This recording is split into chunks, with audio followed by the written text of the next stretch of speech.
to compete too much with the train.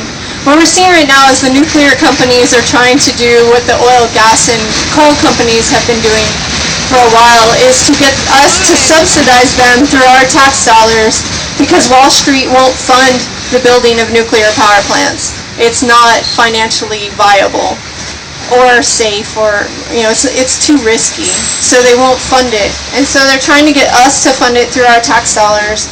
And in San Antonio, our electric company, which is publicly owned, CPS Energy, has suspended talks about nuclear, but we're still invested into two new nuclear power plants at South Texas Project 1 and 2, which were built to, well, not really up to standard, as some of us know, if you look at how it was built originally. And we don't know if it will withstand a hurricane, and it's on the Gulf Coast in Bay City.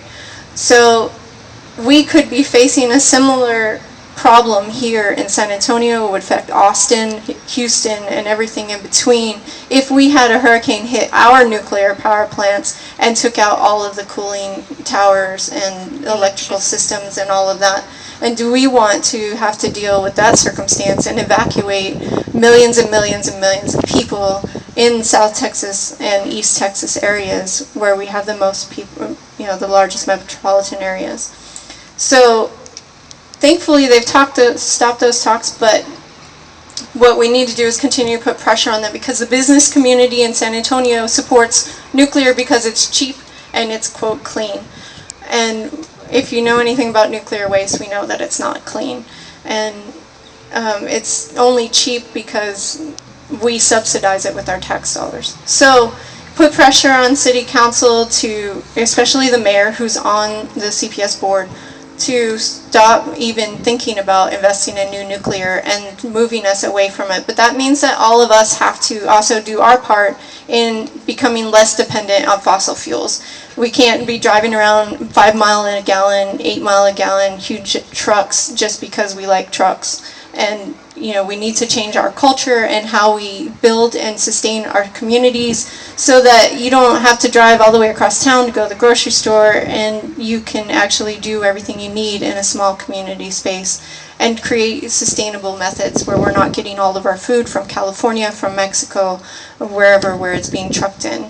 So it's all a huge interconnected thing that we need to look at, and we need to look at how corporations have started to take over our lives, take over our democracy, and we need to be aware of what's going on, and not, after a few months pass, forget, oh yeah, there was an earthquake in Haiti and all the people got stranded, homeless, but we forgot about that. But those people are still homeless, and they're still dealing with cholera outbreaks and all of these other things.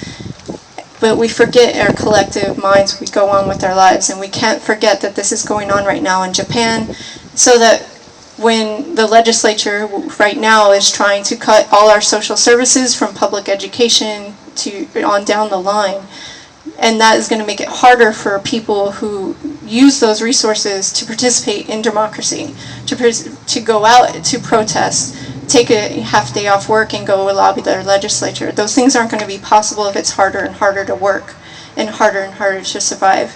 And that's their goal. The goal of the corporate parties, which I won't name because we all know which two they are not in our best interest going to serve what is going to help us participate in community and in democracy and create a sustainable community for us to live in, without a lot of pressure from us to end that corporate rule of our democracy.